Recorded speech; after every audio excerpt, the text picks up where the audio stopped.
Hello student, welcome back to my YouTube channel learning evolution. आज के इस video में हम जो यूपी बोर्ड के रिड्यूस सिलेबस हैं उसकी इंफॉर्मेशन को शेयर करने के लिए आए हैं।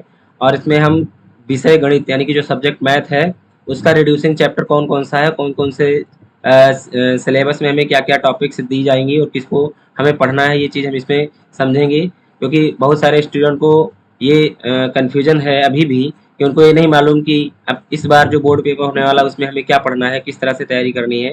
तो इस वीडियो में हम आपको इस सारे डाउट्स को क्लियर करने वाले हैं।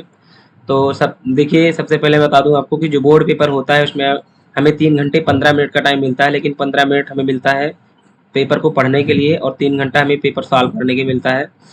तो आज के इस वीडियो में हम मैथ के सब्जेक्ट के बारे में डिस्कस करेंगे, अगली वाली वीडियो में साइंस के, और फिर उससे अगली वाली वीडियो में इंग्लिश।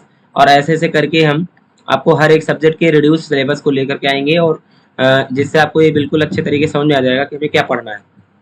तो चलिए स्टार्ट करते हैं।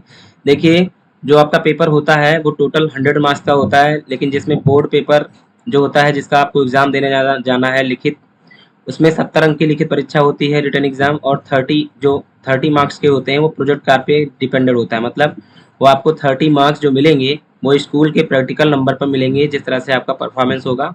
और टोटल आपका जो मिनिमम मार्क्स है, जो आपका पासिंग मार्क्स है, वो 33 अंक है, जिसमें 23 मार्क्स आपको जो लिखित परीक्षा उसमें से लाने होंगे, और 10 मार्क्स आपको जो प्रोजेक्ट कार्य मिलता है उसमें आपको लाने होंगे। इस तरह से आपको ये मिनिमम मार्क्स 33 टोटल हो जाता है। यानी आउट ऑफ 100 में से अगर आप 33 मार्क्स लाते हैं तो उस सब्जेक्ट में आप पास हो जाएंगे। और अगर इससे कम है तो उसके उसके लिए आपको फिर से दोबारा पेपर देना पड़ता है, क्योंकि मार्कशीट में फेल लिख के आ जाता है। ओके, तो चलिए हम स्टार्ट करते हैं। और गणित के जो रिड्यूस सिलेबस है उसको बताने के लिए, तो हमारा जो सबसे पहला चैप्टर है संख्या पद्धति, उससे 5 मार्क्स के क्वेश्चन आएंगे। जैसा कि यहाँ पे बिल्कुल साफ साफ तौर तरीके से लिख दिया गया है कि इसमें से 5 अंक से ही क्वेश्चन पूछे जाएंगे, 5 अंक के लिए पहले चैप्टर से।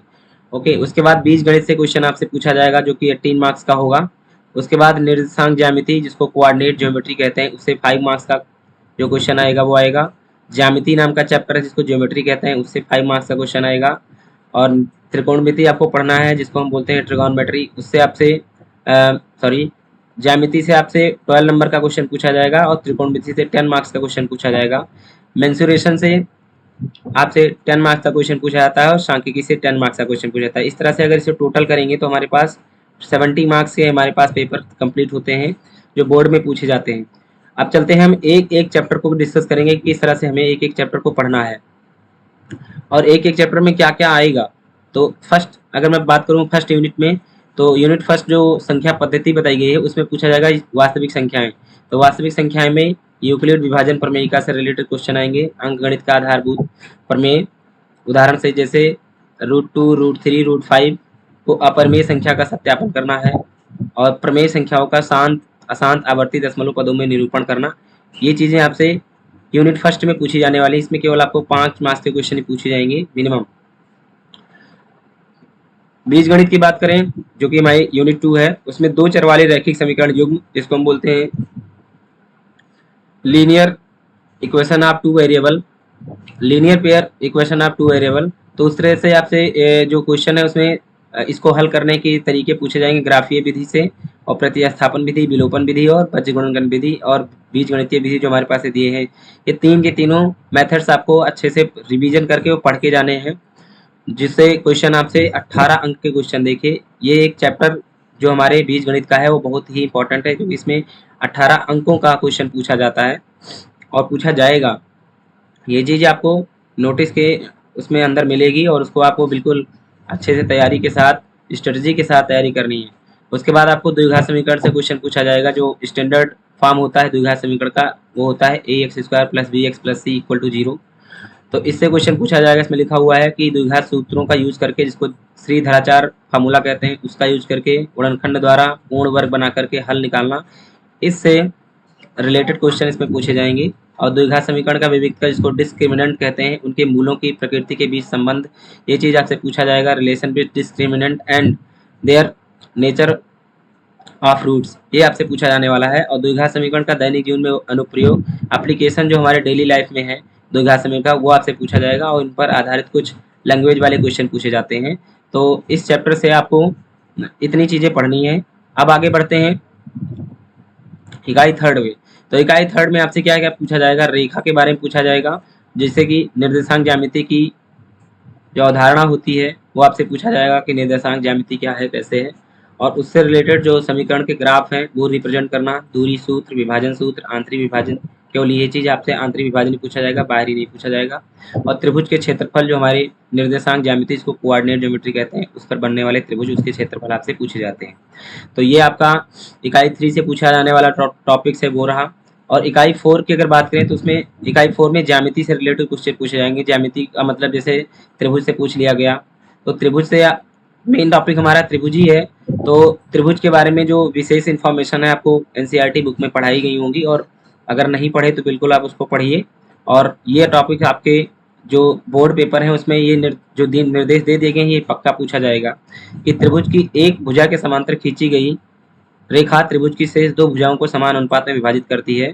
जैसा कि ये त्रिभुज है हमारा, और इस त्रिभुज में अगर हम किसी भी लाइन के मतलब किसी भी, मान लो ये भुजा है, इस भुजा के समांतर हम यहाँ पर एक लाइन ऐसे ड्रॉ कर दें तो ये वाली और ये वाली, इनका दोनों का अनुपात और इनका अनुपात समानुपात होता है। ये चीज़ आपकी पहली टॉपिक बताई गई, इसका वाइस वर्सा है दूसरी टॉपिक में दिया गया है। ठीक है, इसके बाद आपको ये सारे टॉपिक्स हो गए त्रिभुज के, और भी टॉपिक्स हैं आगे देखिए। ये दो त्रिभुज में संगत भुजाओं का एक युग्म अनुपातिक हो और आंतरिक कोण बराबर हो तो त्रिभुज समरूप होते हैं, ये आपसे पूछा जाने वाला है। इस तरीके से इन सारे नोट्स को पढ़ के और इसी के अनुसार आपको ज्यामिति से जो क्वेश्चन आने वाले हैं वो इससे पूछे जाएंगे, तो इसको आपको अच्छे से पढ़ना और तैयारी करना आना चाहिए। उसके बाद हम बढ़ते हैं रचनाएं के बारे में। तो त्रिभुज की रचना करना पूछा जाएगा, और त्रिभुज की रचना करना तथा उसके समरूप एक त्रिभुज की रचना करना, ये चीज़ पूछा जाएगा। और रेखाखंड को दिए गए अनुपात में विभाजन करना पूछा जाएगा। एक वृत्त के बाहर स्पर्श रेखा खींचने के लिए पूछा जाएगा। तो ये आपके ज्यामिति से रिलेटेड जो क्वेश्चन होंगे वो होंगे। और उसके बाद हम चलते हैं इकाई 5 पे। 5वीं इकाई में त्रिकोणमिति से क्वेश्चन है, और इसमें आपको देखिए त्रिकोणमिति मतलब ट्रिगोनमेट्री होता है, sine, cos, tan, cos x, ये सब आपसे जो क्वेश्चन होते हैं पूछे जाते हैं। इससे रिलेटेड कुछ सर्वसमकाई है उसका अनुपात पूछा जाएगा। और इसमें सबसे मज़ेदार बातें ये हैं कि 30, 40, 60, 0 और 90 इतने डिग्री का मान आपसे पूछा जाएगा, इससे बाहर मान आपसे पूछा नहीं जाएगा। और जो भी आपके उन्नयन, अवमान, कोण होने, ऊंचाई और दूरी में क्वेश्चन आने वाले हैं उसमें 30, 45 और 60 डिग्री केवल इन्हीं से रिलेटेड क्वेश्चन पूछे जाएंगे, जिसमें उन्नयन कोण, अवनमन कोण ये दिए जाएंगे। इससे बाहर आपके कोण नहीं रहेंगे, और इसके आपको मान आपको याद करके जाना है ताकि मैथ आपका अच्छा जाए। और इकाई 6 की अगर बात करें तो इकाई 6 में बताया गया है कि मेंसुरेशन से क्वेश्चन पूछा जाएगा। इकाई 6 में वृत्तों से संबंधित क्षेत्रफल, पृष्ठीय क्षेत्रफल, ये सारी आपकी टॉपिक होंगी। ठीक है, जैसे वृत्तों से संबंधित क्षेत्रफल पूछा जाएगा और पृष्ठीय क्षेत्रफल और आयतन पूछा जाएगा, ये हमारे मेंसुरेशन से है। और इकाई 7 की अगर बात करें तो इकाई 7 की अगर बात देखिए, इसमें जो पृष्ठीय क्षेत्रफल और आयतन और मेंसुरेशन से मतलब जो दो टॉपिक्स हैं, इनमें आपको क्या क्या पढ़ना है। आयतन, घन घनाभ, गोला, अर्धगोला और लंबवृत्तीय बेलन मतलब 3D 2D ये दोनों इसमें पूछा जा सकता है। इसको आपको याद करके जाना है और समझ के जाना है, रिवीजन करके जाना है ज़बरदस्त तरीके से। और अगर अभी आपने इस वीडियो को देख करके और आपको लगा हो कि हमने क्या क्या चीज़ें अभी तक मिस करी हैं और क्या मैं पढ़ रहा हूँ, किस तरीके से हमारी तैयारी चल रही है, जो चीज़ें आपको लग रहा हो कि मैं मिस कर रहा हूँ उसको आप अच्छे से आज से बिल्कुल अपनी स्ट्रेटेजी के साथ तैयारी करिए और उन्हीं टॉपिक्स को पढ़िए जो आपके पेपर में आने वाले हैं, ताकि पेपर में जब आपके सामने पेपर रखा जाए बोर्ड पेपर में तो बिल्कुल आपको कोई भी कठिनाई महसूस ना हो, आपको ये ना लगे कि ये चीज़ें हम तो मिस कर दिए और हमें पढ़ाया नहीं गया। ठीक है, इकाई 7 की अगर बात करें तो उसमें वर्गीकृत आंकड़ों का माध्यिका, बहुलक और संचयी बारंबारता ग्राफ, ये चीज़ आपसे पूछा जाएगा। इसमें 10 मार्क्स का क्वेश्चन पूछा जाएगा और 10 मार्क्स से क्वेश्चन जो मान के ये चलिए कि टॉपिक्स इसमें कम है लेकिन मार्क्स ज़्यादा, इसका मतलब है कि ये टॉपिक्स हमारे लिए बहुत ही इंपॉर्टेंट है। देखिए चैप्टर हमारा सांख्यिकी है और सांख्यिकी चैप्टर से हमारे पास माध्यिका, बहुलक, संचयी बारंबारता, ये केवल 4 टॉपिक्स हैं इसमें बताए गए हैं, लेकिन इससे 10 नंबर के क्वेश्चन आने वाले हैं, तो इसको आपको बहुत बेहतरीन तरीके से पढ़ के जाना है।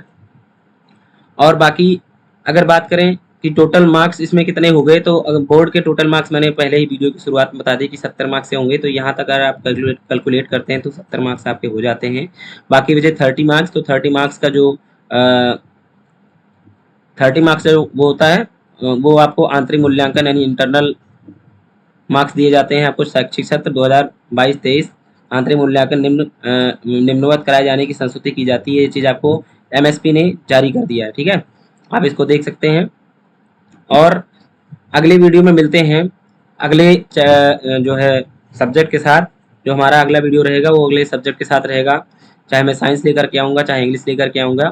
और ऐसे से करके मैं क्लास 10th के बोर्ड पेपर के लिए 5 वीडियो बनाने वाला हूँ। और उस पाँचों वीडियो में आपको ये हेल्प मिलेगी कि आपको पढ़ना क्या है, किस सब्जेक्ट में कितनी टॉपिक्स पढ़नी है, किस चैप्टर को स्किप करना है और किसे आपको पढ़ना है। तो यदि आपको ये वीडियो अच्छी लगी हो और आपको बिल्कुल मेरा प्रयास आपको पसंद आया हो तो हमारी वीडियो को लाइक करिए, सब्सक्राइब करिए, कमेंट करिए और बने रहिए हमारे चैनल पर। आते हैं और मिलते हैं अगले वीडियो में। तब तक के लिए धन्यवाद। Best of the luck. Bye.